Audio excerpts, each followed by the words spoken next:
Hello everyone, this is our fourth video in the continuation of Aadhaar Shila mapping series. In this mapping series, I am discussing maps of the world one by one.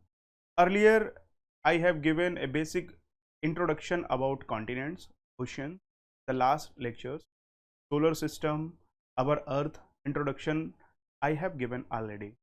You can go and see those videos for basic understanding. Now I am going little bit deeper inside these continents. As we know, there are 7 continents: Asia, Africa, South America, North America, Europe, Australia and Antarctica. Now the very first continent I am covering, that is Asia continent. Asia continent, we know it is the largest continent of the world.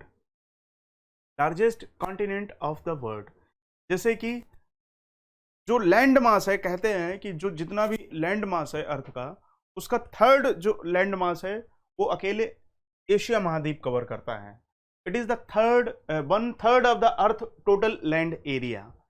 और सबसे बड़ी साथ में क्या है, Asian continent is the largest by population also, almost 4.7 billion people. जैसे कि China है, इंडिया है, इन चाइना अकेले 1.45 बिलियन लोग, इंडिया में भी 1.45 बिलियन लोग, मतलब 3 बिलियन लोग तो ऐसे ही होगा जाके। और Bangladesh, Pakistan, Iran, Iraq, Japan, ये सब इतने बड़े बड़े कंट्रीज हैं। Because of that this continent is having largest number of people also. तो इस वजह से ढेर सारी प्रॉब्लम्स भी यहाँ पे हैं कि most of the continent it is coming in poverty area. ये सब चीज़ें हम लोग ह्यूमन ज्योग्राफी में पढ़ते हैं। उसके पहले हम लोग जैसे ये देख लेते हैं कि अगर इसकी हम लोकेशन देखें, लोकेशन क्या, कि जैसे कि ये अगर हमारी ग्रीनविच लाइन है, ग्रीनविच के जो वेस्ट में होते हैं, हम लोग उस वीडियो में देखे थे लैटिट्यूड लॉन्गिट्यूड में, कि जो वेस्टर्न साइड में होते हैं उनको हम वेस्टर्न हेमिस्फीयर बोलते हैं, और जो ईस्टर्न साइड में होते हैं उसको ईस्टर्न हेमिस्फीयर बोलते हैं। तो वेस्टर्न, ये इंडियन जो है, इंडिया हमारा ईस्टर्न हेमिस्फीयर में पड़ता है, और जो इसका पोर्शन है वो लैटिट्यूड जो इक्वेटर है इससे ऊपर ही पड़ता है। एक तरीके से हम कह सकते हैं ईस्टर्न हेमिस्फीयर में भी है और नॉर्थ हेमिस्फीयर में भी इसकी लोकेशन है। और ये बाउंडेड कहाँ से है, इधर इसके ईस्ट में पैसिफिक ओशन है, नॉर्थ पैसिफिक ओशन, नीचे इंडियन ओशन है, और नॉर्थ में, इसके नॉर्थ में अगर देखा जाए तो यहाँ पे थोड़ा सा आपका अटलांटिक ओशन जो है या थोड़ा सा पड़ जाता है, आर्कटिक ओशन।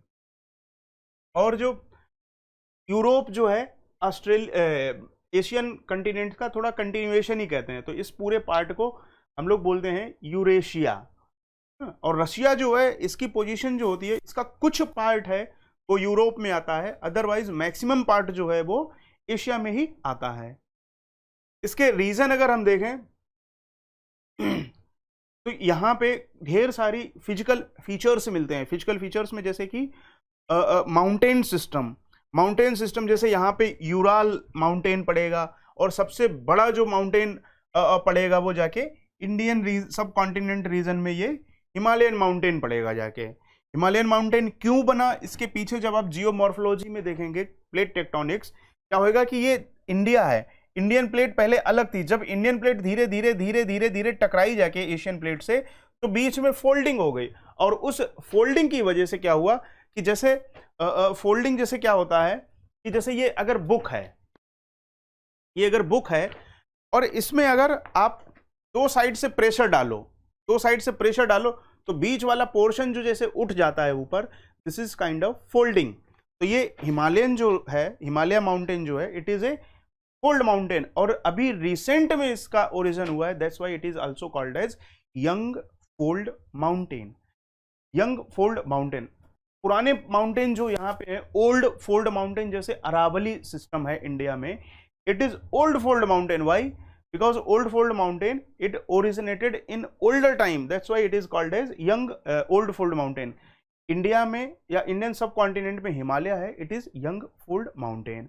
और यहाँ पे हाइट वाली जितनी भी बॉडीज होंगी, प्लेट्यूज होंगे, वहां से ढेर सारी रिवर्स भी निकलेंगी, जैसे कि यहाँ से इंडस, ब्रह्मपुत्र, यांगसी, तरीम रिवर और ब्रह्मपुत्र रिवर, ढेर सारी रिवर्स भी यहाँ से निकलती हैं। अब इसका एक्सेस अगर हम देखते हैं कि एक्सेस इसको कवर करने के लिए कैसे कैसे हम इसमें आ सकते हैं, तो जैसे कि अगर हम इस चीज को, इस मैप को देखते हैं, इस मैप को देखते हैं, तो ये पूरा एशियन कॉन्टिनेंट है।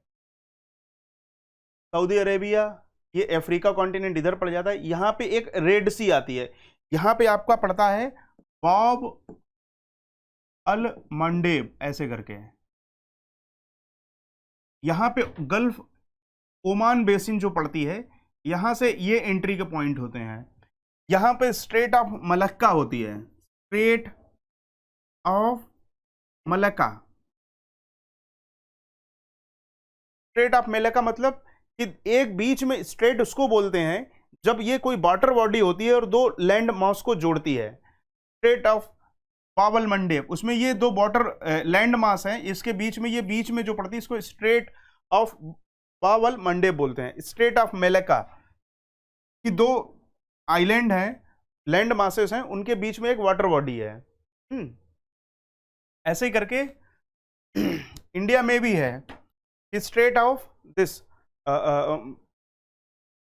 पाक स्ट्रेट, जिसको बोलते हैं पाक स्ट्रेट।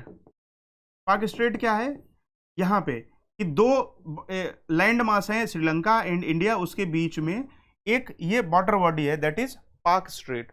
ऐसे इस्थुमस होता है। इस्थुमस क्या होता है, एक ऐसा लैंड मास जब दो बड़े वाटर बॉडी को जोड़ता है जाके। तो वो यहाँ पे तो नहीं है, लेकिन जब आप साउथ अमेरिका, नॉर्थ अमेरिका पढ़ोगे तो वहां पे इस्थुमस है। तो ऐसे करके ये हमारे होते हैं एशियन कॉन्टिनेंट में। कुछ इसकी ओपनिंग है जहां से इस अपने एशियन कॉन्टिनेंट को एक्सेस करा जा सकता है। जैसे यहाँ पे पर्शियन गल्फ है, ये पर्शियन गल्फ है, रेड सी है और स्ट्रेट ऑफ मलक्का है। इसके थ्रू अगर कहीं पे आपको आना जाना है तो यहाँ होगा, या लैंड मास के थ्रू आप आ सकते हो। यहाँ पे ढेर सारे लैंडस्फॉर्म पड़ते हैं, ढेर सारे माउंटेन्स, जैसे माउंटेन्स में हमने बताया हिमालयन माउंटेन है, अल्टाई माउंटेन है, कराकोरम रेंज है, यूराल माउंटेन है। ऐसे करके यहाँ पे हाईएस्ट पॉइंट भी पड़ते हैं, जैसे हिमालय माउंटेन है, उसमें सबसे बड़ा माउंटेन पीक हम लोग जानते हैं, it is Everest. Everest which is highest point of not even Asian continent but even entire earth also. उसकी हाइट जो 8,850 मीटर के अकॉर्डिंग अलोंग लगभग है। ऐसे ही करके, और तो यहाँ पे जब इसकी हाइट इतनी ज्यादा होती है तो हाइट की वजह से यहाँ पे ढेर सारी रिवर्स भी निकलती हैं, और ये ऊंचाई की वजह से बर्फ भी यहाँ पे हमेशा रहती है। आइस कैप्स यहाँ पे दुनिया के सबसे बड़े पाए जाते हैं। नॉर्थ पोल पे, साउथ पोल पे और ग्रीनलैंड के बाद में अगर दुनिया में सबसे ज्यादा अगर कहीं आइस कैप पाए जाते हैं तो वो हिमालयन माउंटेन सिस्टम के आसपास पाए जाते हैं। और इसमें भी हम लोग ये देखते हैं कि जो तिब्बतन प्लेटू है, it is very important region. क्यों तिब्बतन प्लेटू सबसे है, क्योंकि ये एक यहाँ पे दो प्लेटें मिल रही हैं, ये इंडियन प्लेट है, ये एशियन प्लेट है। इसकी वजह से ये पूरा एक यहाँ पे हाई बॉडी पड़ गई, नॉट बन गया। कई बार इसको हम लोग यहाँ पे इस रीजन को पामीर नॉट भी बोलते हैं। नॉट क्या मतलब, वहां पे 4-5 रीजन जो है एक साथ मिल गए हैं आके, तो इस वजह से ये हाईलैंड बन जाता है। और इस हाईलैंड की वजह से तिब्बतन प्लेटू, गोबी डेजर्ट और ढेर सारी ये ऐसी चीजें मिलती हैं यहाँ पे।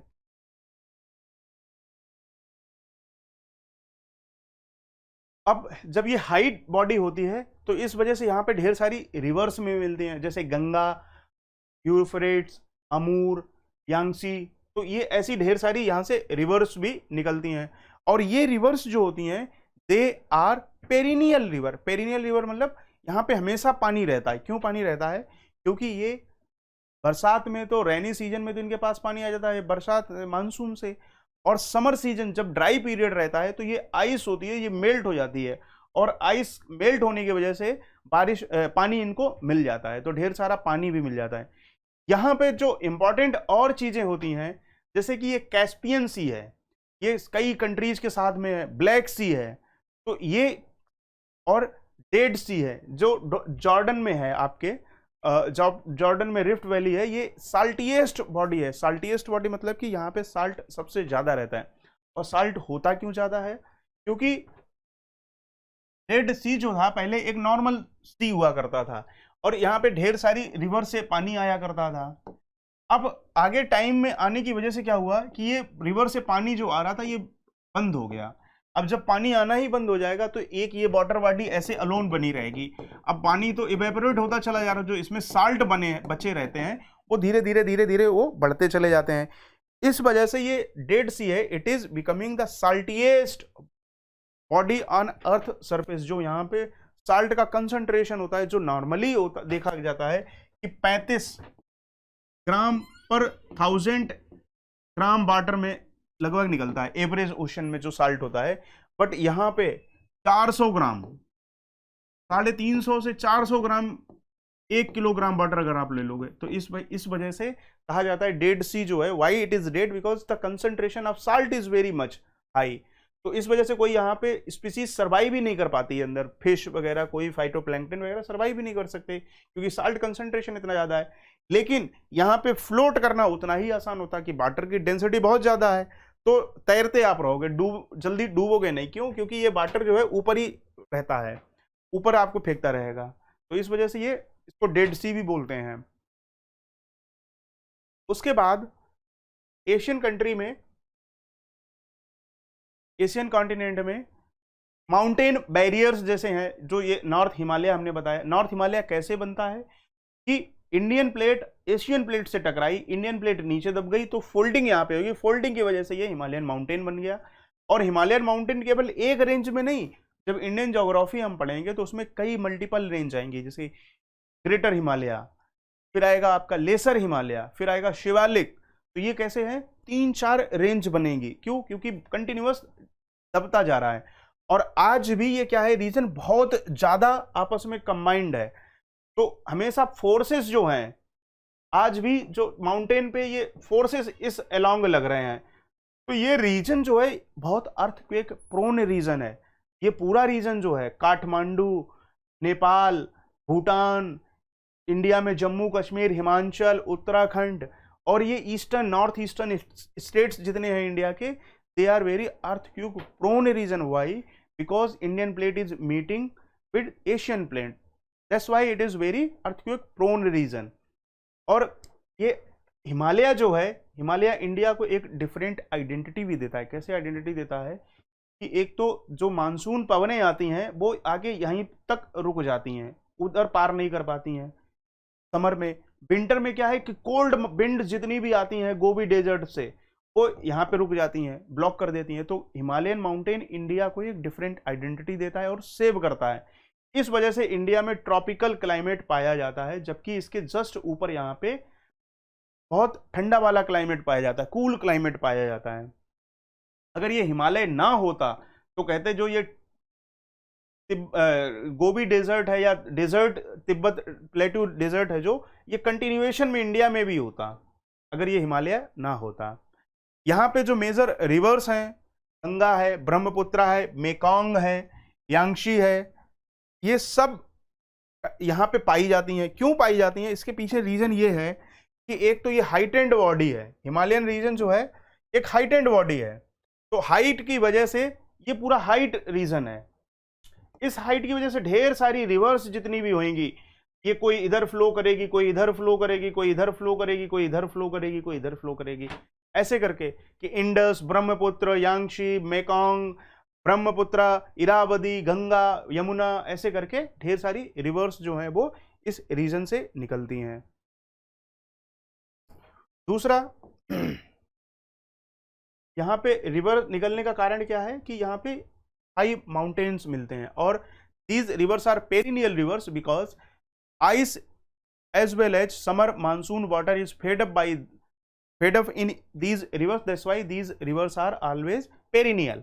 प्लेट्यू और डेजर्ट जो है इंडिया में, जैसे इंडिया के आसपास देखें तिब्बत प्लेट्यू या डेक्कन प्लेट्यू या Mongolian plateau, central Siberian plateau, यूनान शान प्लेट्यू, तो ऐसे करके ये मेजर प्लेट्यू है। अरेबिया में भी एक अरेबियन प्लेट्यू मिलता है।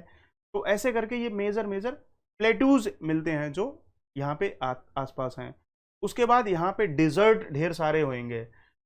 कौन कौन से, आगे अभी हम लोग यहाँ पे जैसे इसमें देखते हैं कि तकला मकान, गोबी desert, Kyzyl Kum desert, Karakum desert, Thar desert, ये सब यहाँ पे, क्योंकि सब ट्रॉपिकल रीजन होता है। और यूपीएससी का एक ये मेंस का क्वेश्चन है कि why these deserts they are present either in subtropical region और in western side of continents.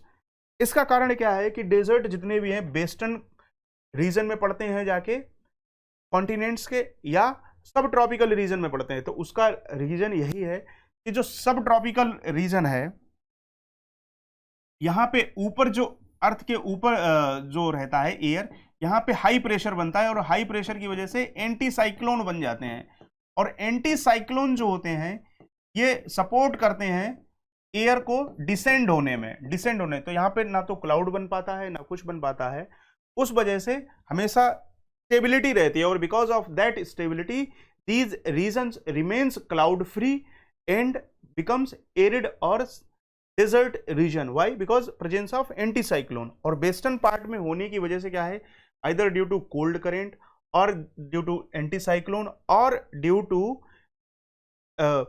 this less strength of monsoon rain, that's why there is no rain, because of that these regions becomes desert।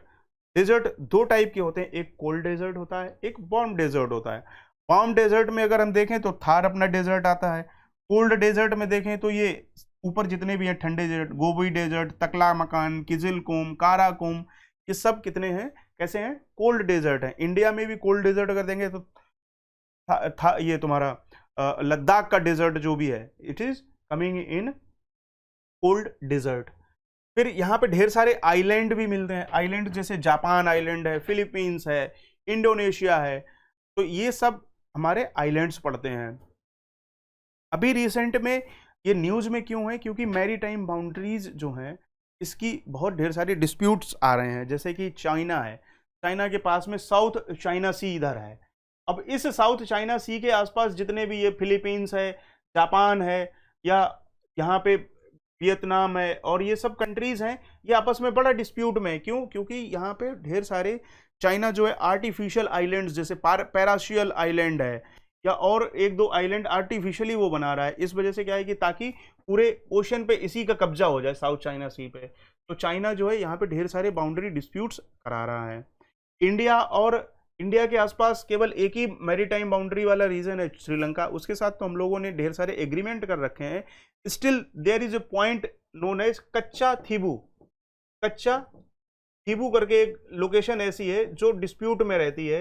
Actually हम लोगों ने, India ने इस place को lease पे श्रीलंका को दे दिया कि तुम्हारे पास ये रहेगा, लेकिन तमिलनाडु जो स्टेट है वो थोड़ा सा उसको नहीं मानता है और कहता रहता है कि इंडिया को कच्चा थीबू ले लेना चाहिए। क्यों? क्योंकि यहाँ पे कई मछुआरे हैं, they are doing fishing and they are dependent on that region for the fishing. लेकिन अब चूंकि श्रीलंका के पास चला गया तो एक ही हमेशा डिस्प्यूट बना रहता है कि श्रीलंका की नेवी जो होती है हमारे मछुआरों को अरेस्ट कर लेती है या कुछ कर लेती है। तो these are some important region. उसके बाद माउंटेन है, तो माउंटेन में आने जाने के लिए माउंटेन पास भी बनेंगे, क्योंकि इनके थ्रू ट्रेड बहुत जाता था। जैसे कि सिल्क रोड है, जो सिल्क रोड चाइना से चलती थी और यूरोप में पूरा होते हुए चली जाती थी, ये ढेर सारे कई ऊपर वाले रीजन से जाती है। इंडिया में कई ऐसे माउंटेन पास हैं, जैसे हम काराकोरम पास सुनते हैं, जोजिला पास सुनते हैं, हाँ। तो ऐसे करके ये पास जो हैं इनके थ्रू ढेर सारा ट्रेड हुआ करता था। जैसे हिमाचल प्रदेश में एक पास है जिससे सतलज रिवर निकलती है, उससे ढेर सारा वो ट्रेड हुआ करता था चाइना के थ्रू, लद्दाख के थ्रू। तो these passes they are very important for the point of view of these trade perspective. फिर कई डिस्प्यूट्स भी आते रहते हैं, जैसे ट्रेड रूट है। तो पुराने जमाने में क्या हुआ करता था, जापान, चाइना, यहाँ से आने वाला सामान पूरा ऐसे करके पूरा ये पद प्लेटू से ऊपर होता होता होता ये सेंट्रल एशियन कंट्रीज में निकल के जाते हुए यूरोप, इराक और ईरान से होते हुए ये इस्तांबुल पहुंचता था। यहाँ पे ये इस्तांबुल है और टर्की जिसको बोलते हैं, और इस टर्की से होता हुआ ऊपर चला जाता था यूरोपियन कंट्रीज में, नीचे इजिप्ट वगैरह में भी यहीं से पहुंच जाता था। तो ये पुराने जमाने में ट्रेड रूट्स जो हुआ करते थे, अरेबियन और ये यहाँ पे ईरानियन, ये जितने भी बिजनेसेस क्लास हुआ करती थी, ये इस ट्रेड रूट पे बहुत डिपेंड करती थी। रिसेंट टाइम में चाइना ने जो अपना BRO प्रोजेक्ट लगाया, border this belt and road initiative, इस बेल्ट एंड रोड इनिशिएटिव में इसने दोनों लिए हैं कि एक मॉडर्न काइंड ऑफ जो बेल्ट रोड इनिशिएटिव है, जो जिसने पूरे कनेक्ट कर दिया है ट्रेड रूट जो पहले एंशिएंट हुआ करता था उसको, फिर एक मैरी टाइम सिल्क रोड लिया है, मैरी टाइम तरीके से ये पूरा कनेक्ट करने जा रहा है ईस्टर्न एशिया, अफ्रीका को और अरेबियन पेनिनसुला को। तो ऐसे करके ये रिसेंट स्टेप्स पढ़ रहे हैं, लिए जा रहे हैं। पॉलिटिकल ज्योग्राफी की अगर हम बात करते हैं, पॉलिटिकल ज्योग्राफी क्या है एशियन कॉन्टिनेंट की, जैसे एशियन कॉन्टिनेंट है, इसको 4-5 पार्ट में बांट लेते हैं कि ईस्ट एशिया एक है, सेंट्रल एशिया एक है, नॉर्थ एशिया एक है, West Asia, South East Asia. India जो है हम लोग साउथ ईस्ट एशिया के पार्ट हैं। जैसे नॉर्थ एशिया में अगर देखा जाए तो ये वाला रीजन साइबेरिया, रशिया और इस वाला सेंट्रल एशिया वाला रीजन, सेंट्रल एशिया इधर आ जाता है, वेस्ट एशिया ये वाला रीजन है, south Asia South East Asia.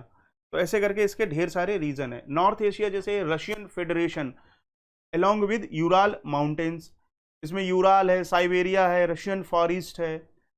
और ये रीजन यहाँ पे ठंड बहुत पड़ती है, इस ठंड होने की वजह से this region is very sparsely populated, बहुत कम पॉपुलेशन यहाँ पे रहती है क्योंकि ठंड बहुत ढेर सारी पड़ती है। और यहाँ पे अगर लोकल हम क्लाइमेट और वेजिटेशन देखें तो क्लाइमेट बहुत हार्श क्लाइमेट है, ठंड बहुत ज़्यादा है, तो इस वजह से यहाँ पे लोग बहुत कम रहते हैं। ग्रासलैंड मैक्सिमम है या टैगा फॉरेस्ट यहाँ पे है। दूसरा हमारा सेंट्रल एशिया पड़ता है। सेंट्रल एशिया में 5-6 कंट्रीज हैं, कजाकिस्तान, किर्गिस्तान, ताजिकिस्तान, तुर्कमेनिस्तान और उज्बेकिस्तान। ये कंट्रीज ऐसे हैं, इनकी लोकेशन आप प्लीज़ याद रखना, अगर एक पेज पे इसको ड्रॉ करते रहना, ताकि क्योंकि ये क्वेश्चन जो है बहुत इंपॉर्टेंट है, क्योंकि यहाँ से एक आध क्वेश्चन कई बार पूछ लेते हैं कि कौन सा कंट्री किसको टच कर रहा है, किसकी बाउंड्री किसके साथ टच हो रही है। उसके बाद सेंट्रल एशियन कंट्रीज जो है बहुत इंडिया के लिए भी इंपॉर्टेंट है। क्यों इंपॉर्टेंट है? क्योंकि हमारा ट्रेड जो भी हो सकता है नीचे से, ये इन कंट्रीज के थ्रू रशिया में जा सकता है या और इस रीजन में जा सकता है। तो सेंट्रल एशिया जो भी है ये हमारे लिए बहुत इंपॉर्टेंट रोल प्ले करते हैं, और इंडिया हमेशा ये कोशिश करता रहता है कि हमारा एक कोई ना कोई कनेक्शन हो जाए जाके सेंट्रल एशियन कंट्रीज के थ्रू। इसके लिए हम लोगों ने ढेर सारे इनिशिएटिव लिए हैं, जिसमें सेंट्रल एशियन ट्राइलेटरल हाईवे बनाते हैं या हाईवे कॉरिडोर बनाने की कोशिश कर रहे हैं, इससे इसके थ्रू कनेक्ट हो जाए जाके। फिर साउथ एशिया है।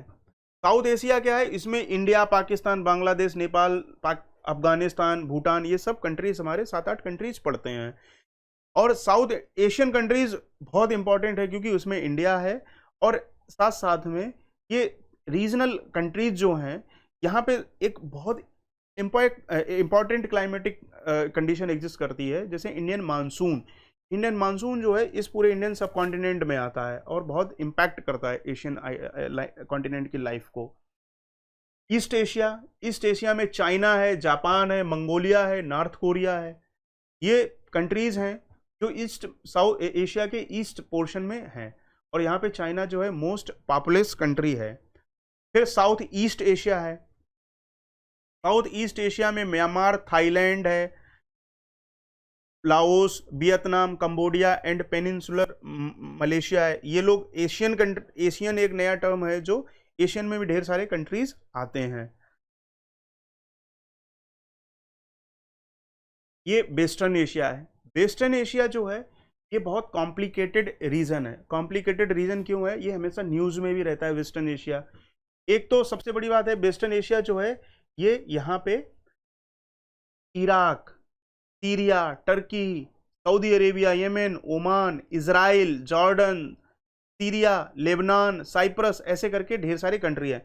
यहाँ पे मेडिटेरेनियन सी है, और ये सी बहुत, मतलब ये वाला रीजन जो है, एक तो यहाँ पे डेजर्ट रीजन पड़ता है, क्लाइमेटिक अगर कंडीशन देखी जाए तो डेजर्ट रीजन पड़ता है, एरिड रीजन या सेमी एरिड रीजन पड़ता है, और बहुत ही डिस्प्यूटेड न्यूज में रहता है। जैसे इजराइल है, इजराइल हमेशा न्यूज में रहता है कि उसके प्रति यहाँ पे एक छोटा सा और कंट्री है पैलेस्टाइन, जिसकी अब एज ए कंट्री मान्यता नहीं दी गई है। अब यहाँ पे पैलेस्टाइन होने की वजह से रीजन ये हमेशा लड़ाई में ही रहता है, इसराइल और पैलेस्टाइन के बीच में लड़ाई रहती है। जैसे इसराइल है, गाजा पट्टी पैलेस्टाइन का ही कुछ पोर्शन है, तो उसमें हमेशा लड़ाई होती रहती है। अभी रिसेंट में 4 से 5 अक्टूबर के बीच में क्या हुआ, पिछले मतलब 8-9 अक्टूबर को ढेर सारी यहाँ पे कई हमास के फाइटर्स थे, they entered into Israel and they killed lot of population. तो इस वजह से ये रीजन जो है बहुत वोलेटाइल है, यहाँ पे हमेशा लड़ाई होने के चांस रहते हैं। और इसके बाद अगर हम लोग क्लाइमेट कंडीशन देखें तो इस पूरे एशियन कॉन्टिनेंट में सबसे एक यूनिक चीज रहती है मानसून। यहाँ पे मानसून क्लाइमेट बहुत एग्जेम्पलीफाई होता है। जैसे ये इंडियन रीजन है, यहाँ पे साउथ वेस्ट मानसून आता है, और साउथ वेस्ट मानसून आने की वजह से बहुत बारिश होती है, और जो वर्ल्ड का सबसे वेटेस्ट एरिया है, जो वेटेस्ट प्लेस है, वो यहीं पे पड़ता है तुम्हारा इंडिया में। मौसिन राम जो भी है, यहाँ पे एक साल में लगभग 1100 सेंटीमीटर बारिश होती है, वो सबसे ज़्यादा है पूरे ग्लोब में। तो यहाँ पे कॉन्टिनेंट अगर क्लाइमेट के हिसाब से देखें तो नीचे ट्रॉपिकल क्लाइमेट, सब ट्रॉपिकल क्लाइमेट, फिर धीरे धीरे ऊपर बढ़ते चले जाएंगे तो टैगा टाइप, टुंड्रा टाइप, ऐसे करके क्लाइमेट पढ़ते चले जाएंगे। सीजनल वेरिएशन जो है मानसून का, हमने बताया कि साउथ में समर में क्या होएगा कि विंड्स जो होंगी नीचे साउथ डायरेक्शन से जब आएंगी, लेकिन आने के बाद में इक्वेटर से जब एंटर करती हैं तो because of Coriolis force they turn towards western side, that's why they are called as south west monsoon in India. Winter में क्या होता है, नीचे वाला जो ओशन होता है ये गर्म रहता है कंपेरेटिवली, तो यहाँ पे लो प्रेशर बनता है, यहाँ पे लो प्रेशर बनता है। ऊपर विंटर में ये कोल्ड हो जाते हैं, तो कोल्ड होने की वजह से यहाँ पे हाई प्रेशर बनता है, तो हाई प्रेशर से विंड लो प्रेशर की तरफ आती हैं, तो ऐसे ये टर्न हो जाती है राइट में। तो इस वजह से क्या होता है कि ये नॉर्थ ईस्ट मानसून होता है। ये चूंकि लैंड से सी की तरफ आता है तो ये सूखा रहता है, तो इस वजह से जो नॉर्थ ईस्ट मानसून होता है या विंटर मानसून होता है इंडिया में लगभग कम बारिश नहीं करता है। जबकि ये विंड जो है यहाँ पे गर्मी में क्या होएगा, लो प्रेशर यहाँ पे बनेगा और हाई प्रेशर ओशन में बनेगा, और ये हाई प्रेशर वाली जब विंड आती हैं तो ये टर्न हो जाती है कोरियोलिस फोर्स की वजह से, और ढेर सारी अपने साथ मॉइस्चर ले आती हैं, जिससे समर में यहाँ पे बारिश होती है। तो this is very important phenomena in Asian continent. Monsoon जो है, monsoon is termed as seasonal reversal of wind. Seasonal reversal of wind, जैसे समर में ये साउथ वेस्ट विंड है और विंटर में ये नॉर्थ ईस्ट है, तो एक तरीके से इनमें सीजनल रिवर्सल मिल रहा है, इस वजह से इसको मानसून बोलते हैं। और इसकी वजह से ढेर सारा पानी हमारे रीजन में मिलता है। और इंडियन सब कॉन्टिनेंट में almost India, Nepal, Bhutan, Myanmar, Thailand, ये ऐसे कंट्री, पाकिस्तान, ये ऐसे कंट्री हैं जो मानसून की मर्सी पे डिपेंडेंट हैं। अगर मानसून फेल होता है तो यहाँ की कंट्री जो है, यहाँ पे फेमाइन तक के चांसेस आ जाते हैं। इसलिए इंडियन मानसून बहुत इंपॉर्टेंट फिनोमिना है। फिर तिब्बतन प्लेटू है, ये हमारे मानसून को बहुत अफेक्ट करता है। क्यों? क्योंकि एक ये हाईलैंड की तरह एक्ट करता है, तो जेट स्ट्रीम को ये बांट देता है, ये एक क्लाइमेटोलॉजी के पोर्शन है। फिर जहाँ पे विंडवर्ड साइड मिलती है वहाँ पे बारिश ज़्यादा होती है माउंटेन्स में, जहाँ पे रेन शेडो एरियाज होते हैं वो लीवर्ड साइड होते हैं, वहाँ पे कम बारिश होती है। टेम्परेचर जो रहता है नीचे वाले रीजन में ट्रॉपिकल रीजन यहाँ पे ज़्यादा रहेगा, जैसे जैसे हम ऊपर पोलर रीजन में चलते चले जाएंगे तो टेम्परेचर जो है धीरे धीरे घटता चला जाता है। फिर ऐसे ही प्रेसिपिटेशन कुछ पड़ता है कि प्रेसिपिटेशन जो साउथ पोर्शन है वहाँ पे ज़्यादा रहता है, धीरे धीरे ऊपर कम होता चला जाता है। अगर एशिया को क्लाइमेटिक रीजन में हम देखते हैं तो कुछ इस टाइप से है, टुंड्रा रीजन है, कोल्ड जोन है, टेम्परेट जोन है और डेजर्ट और ट्रॉपिकल रीजन भी है। अब जैसा क्लाइमेट है वैसी यहाँ पे वेजिटेशन भी होएगी। जैसे कि वेजिटेशन अगर हम देखा जाए तो rain forest, equatorial rain forest या कुछ हाई वेजिटेशन जो मिलेगा वो आपको ट्रॉपिकल रीजन में मिलेगा, जहाँ पे रेन फॉरेस्ट या इस टाइप के लैंड होंगे। जैसे जैसे हम ऊपर चलते चले जाएंगे, यहाँ पे डेजर्ट लैंड है तो डेजर्ट वेजिटेशन मिलेगा, और अगर नीचे और ऊपर हम बढ़ते चले जाते हैं तो वहाँ पे टुंड्रा, टैगा या ग्रास लैंड इस टाइप से मिलते हैं। तो एशिया में मोस्ट फेमस जो तुम्हारे ग्रास लैंड है जैसे कि स्टेपी है, steppe kind of grass land यहाँ पे मिलता है। और इनमें जैसे मंगोलिया जो मंगोलिया डेजर्ट है वहाँ पे ग्रासलैंड जितने भी पड़ते हैं वो भी ऐसे ही हैं टाइप से। तो वहाँ पे ढेर सारी ट्राइब्स रहती हैं, मंगोलियन ट्राइब्स, या तो वो क्या करते हैं, वो डिपेंडेंट रहते हैं इन ग्रासलैंड पे। ईस्ट एशिया जैसे है चाइना में जो ये वाला पोर्शन है यहाँ पे ढेर सारी बारिश होती है, लेकिन जैसे जैसे हम वेस्टर्न पोर्शन में मूव होते चले जाते हैं तो वहाँ पे डेजर्ट रीजन पड़ता है, क्योंकि बारिश जो है धीरे धीरे यहाँ पे कम पड़ेगी, सब ट्रॉपिकल रीजन में आएंगे, वेस्टर्न पार्ट में है तो ये सूखे रीजन रहेंगे, इस वजह से ये हमेशा ड्राई रहते हैं, डेजर्ट रीजन रहते हैं। वेस्ट एशिया जो है ये मोर और लेस हमेशा ड्राई ही रहता है, क्योंकि वेस्टर्न पार्ट में पड़ता है, सब ट्रॉपिकल रीजन पड़ता है। तो अरेबियन डेजर्ट, ईरानियन डेजर्ट, यहाँ पे और भी डेजर्ट ऐसे पड़ते हैं, तो सीरिया, लेबनान, ये सब बहुत ड्राई कंट्रीज हैं और वार्म डेजर्ट यहाँ पे मिलते हैं। इस वजह से नोमैडिक, अब जब एग्रीकल्चर हो नहीं पाएगा डेजर्ट की वजह से, तो यहाँ पे नोमैडिक हर्डिंग होती है। तो सहारा में बेदुइन्स हैं और भी जैसे हैं, वहाँ पे कैमल रियरिंग होती है, तो ढेर सारी एग्रीकल्चर तो हो नहीं पाएगी, तो नोमैडिक हर्डिंग यहाँ पे बहुत फेमस है। और साथ साथ में अगर लोग खेती नहीं कर पाएंगे तो किस पे डिपेंडेंट रहेंगे, जाके बिजनेस के, ट्रेड पे। तो यहाँ पे ट्रेड सिस्टम बहुत चलेगा। तो पुराने टाइम से जो सिल्क रोड है बना है वो क्यों, क्योंकि यहाँ डिजर्ट रीजन है, एग्रीकल्चर हो नहीं पाता है, तो आइदर नोमैडिक हर्डिंग होएगी या क्या होएगा, ट्रेड लोग करेंगे। तो ट्रेड एंशियंट टाइम से लोग इधर से सामान खरीदते थे, उधर बेचते थे, उधर से खरीदते थे, इधर बेचते थे। इस तरीके से ये सब चीजें बनती हैं। फिर आपका आ जाता है